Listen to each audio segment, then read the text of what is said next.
what do I do? I am a marriage counselor, a teacher, let's see, social worker, psychologist, psychiatrist, a police officer, medical first responder, firefighter. I mean, we do so many things every night that are outside of putting handcuffs on people and writing tickets. The solving the marital disputes. People don't think about that. That's something you do every single night, is solve a family problem. Obviously the fun and exciting stuff, the crime fighting stuff is what gets on TV. I don't think that somebody would want to go and watch me try and track down a dog that's running loose through a neighborhood and taking it out to the pound, but that's what we do. You know, there's a lot of not exciting stuff that we do, but it is, in one way or another, it's helping people. I'm used to getting flipped off on a daily basis, or just driving through a neighborhood and have somebody saying, you know, F the police. And that's something that's become pretty normal throughout the day. Boy, I've been called just about everything, from every racial epithet you can think of to just about every derogatory term. And so a lot of times, you know, we're meeting people in crisis when they're at their worst, and so you're gonna most times get their worst behavior, the worst things they can say. You try not to take it personally. That person has their own situation going on. You know, maybe they didn't want to go to jail on their warrant because their kid's birthday is tomorrow. You know, we're put in a position a lot of times where we've got to make decisions that are going to affect someone's life, and may not affect just one person's life, but may affect several people's lives. So you're talking about when they're clearly probably violating policy, and we're talking about an officer assaulting someone type of deal.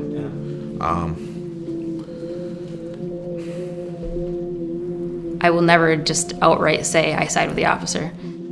Do I think that there's bad officers out there? And I think absolutely there are. And you say bad, I think, you know, I would describe as evil almost, you know, or they get good at camouflaging that up.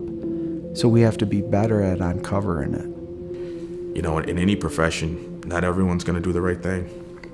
That's just the reality, and you get some people who just, for whatever reason, are going to do things they know they shouldn't be doing. But I've got to believe in my heart it's less than 1% in a very noble profession that are acting out in ways that bring such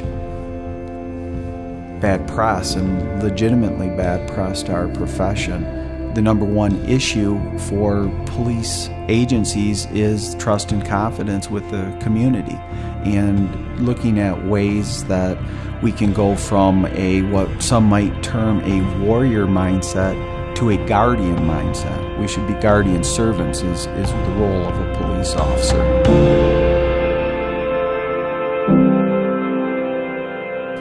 A very memorable, I guess, bad day for me was when I was part of an investigation for a child abuse case, which ended in the homicide of that child.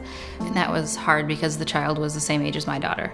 So coming home after dealing with that and then seeing my daughter, it was one of those things where you come home and you're just overcome with emotion, seeing my daughter alive. And it was just one of those things where it just hits you when you get home, how good you have it.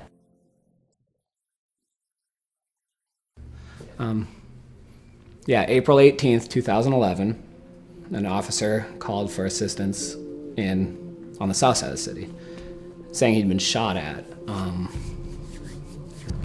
So me and a couple other guys were sent to clear an alleyway.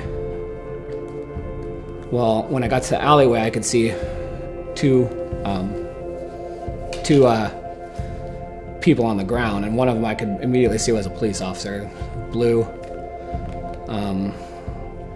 And I ran to the officer, and me and a couple guys just grabbed him.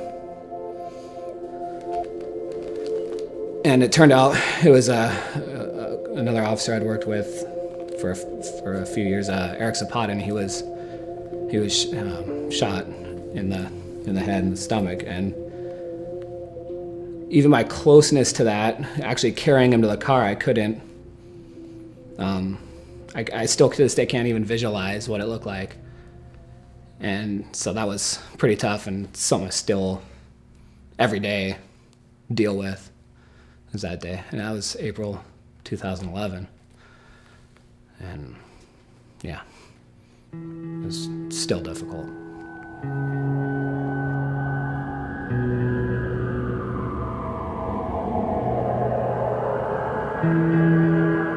Whenever they call, no matter who they are, whether or not we've had a bad encounter with them before, if they call the police, we come. It's the cliche of people are running away from gunfire and we're running towards it, and that's the truth. We're there to help, and we're there to protect people. As much as people want to have their own opinions of it, we don't discriminate. If you need help, we're there, and we're going to help in any way we can.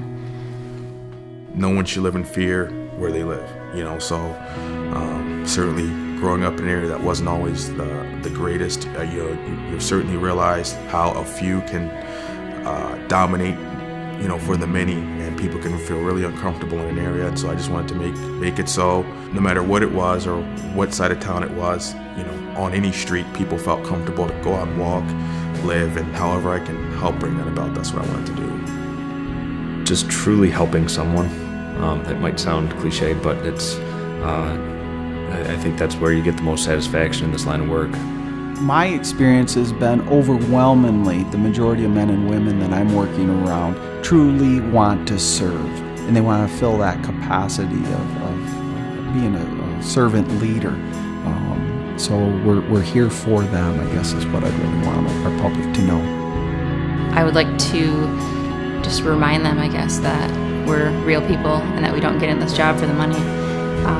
Pay's not that great. I guess I'd just really like to remind them that we're in this job to do good and that we can't do it without the public's help.